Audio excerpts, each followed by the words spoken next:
Orang di balik layar, bab 554.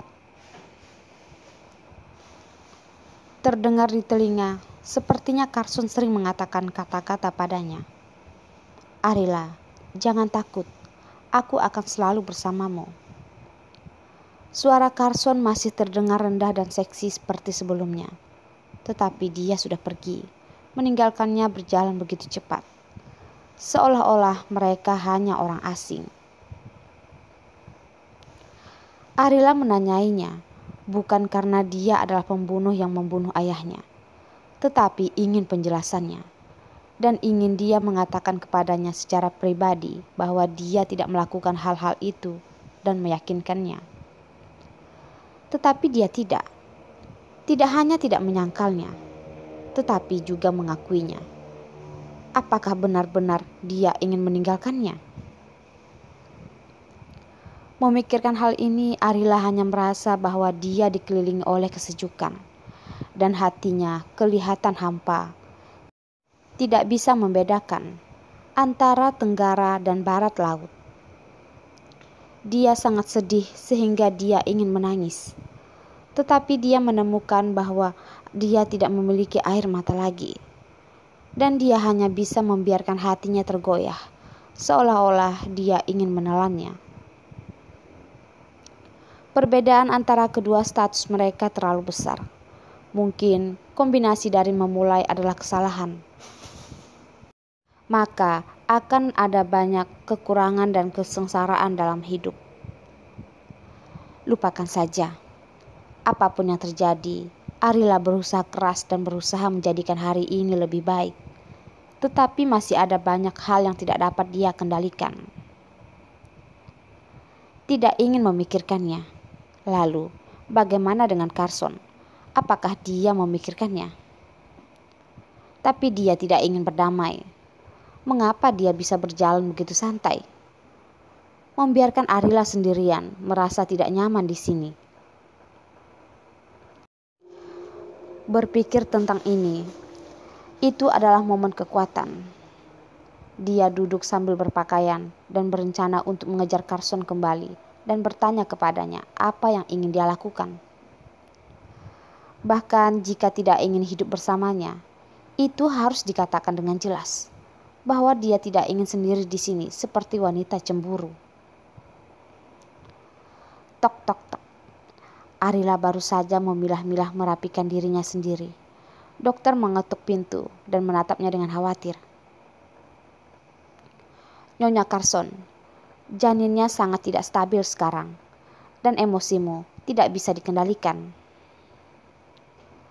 Dokter tahu bahwa janinnya sangat tidak stabil dan tidak dapat lagi distimulasi. "Aku baik-baik saja." Arila menggigit bibirnya dan berkata lagi,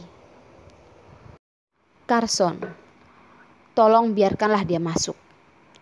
Biarkan Carson masuk. Ada sesuatu yang ingin aku katakan kepadanya." Meskipun marah, tetapi Arila mengerti bahwa dokter kadang-kadang bisa datang, harus tetap menjaga hubungan. "Tuan Carson, dia sudah pergi." Dokter itu tergagap. Karena mendengar kata Carson, nama itu diucapkan. Dokter sangat takut sehingga dia tidak lupa baru saja Carson tiba-tiba bergegas ke rumah sakit. Carson meminta mereka untuk datang ke bangsal dengan cepat. Mereka pikir Nyonya Carson kenapa-kenapa. Siapa yang tahu bahwa dia tidak ada apa-apa. Tidak tahu juga apa yang terjadi pada kedua orang ini. Suami dan istri mereka bersatu untuk akting. Apakah mereka menginginkan kepuasan dengan kelakuan seperti udang kecil? Apakah dia pergi? Jelas, Arila tidak percaya. Dokter mengangguk keras dan dengan hati-hati memegangnya. "Nyonya Carson, jaga baik-baik. Jika kamu dengan anak kamu kenapa-kenapa, Tuan Carson akan meledakkan rumah sakit kami. Jadi tolong minta Nyonya Carson untuk menjaganya dengan baik." jangan mengabaikan lagi. Mereka sudah tua dan orang kecil, dan kehidupan kecil ini masih sangatlah penting. Arila hanya terdiam. Bagaimanapun, dia tidak bisa mengolok-olok anak-anaknya sendiri. Saat ini yang paling penting adalah menjaga anak-anak. Hal-hal lain akan dipikirkan nanti. Di luar bangsal, Carson dengan cemas mendengarkan gerakan di bangsal dan mendengar bahwa itu masih baik-baik saja. Dia akhirnya menghela napas lega. Hanya saja dia terlalu marah dan dia ingin menenangkan dirinya sendiri. Untungnya dia terbangun tepat waktu dan tidak menciptakan suasana yang tidak dapat diperbaiki.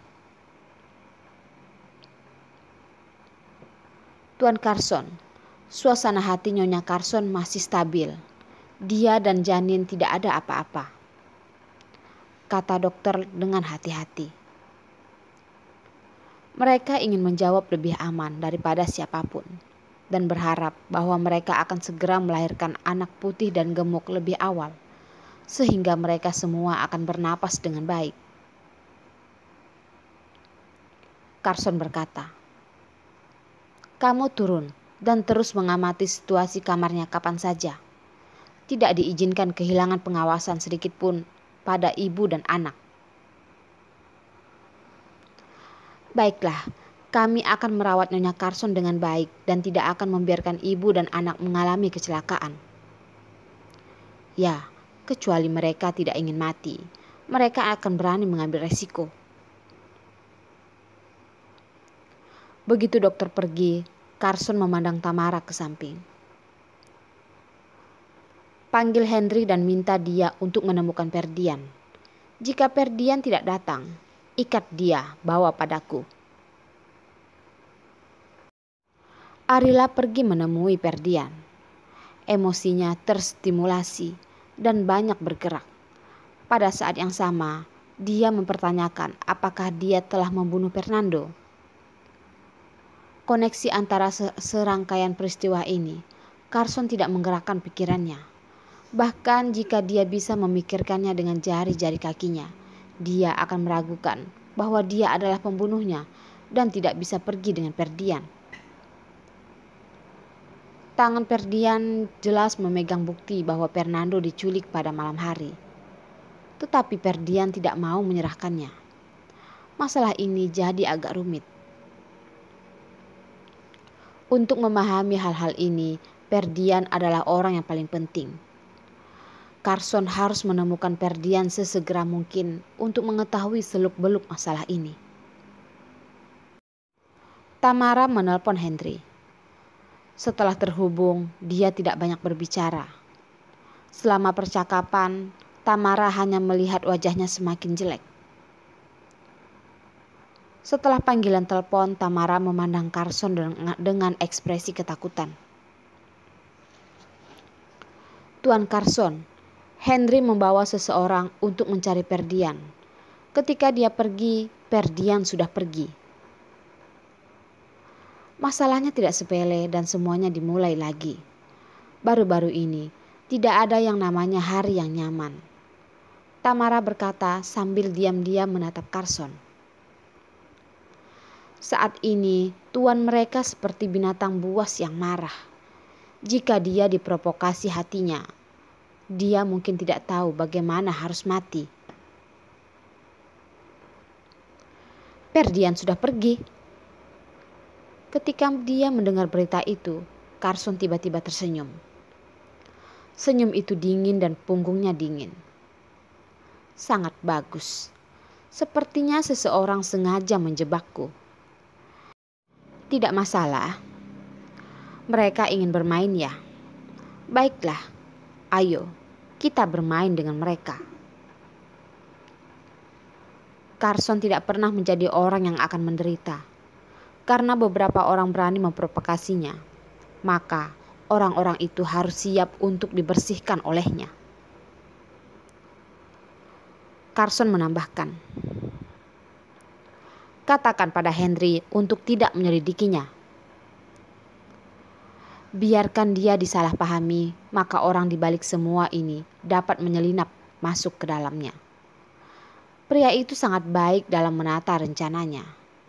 Dia belum pernah bertemu beberapa lawan yang layak selama bertahun-tahun. Carson menghargai keberanian lawannya.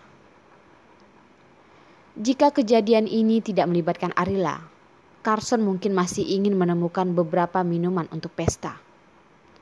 Setelah semua, bagaimanapun lawan yang kuat sama sulitnya dengan teman dekat.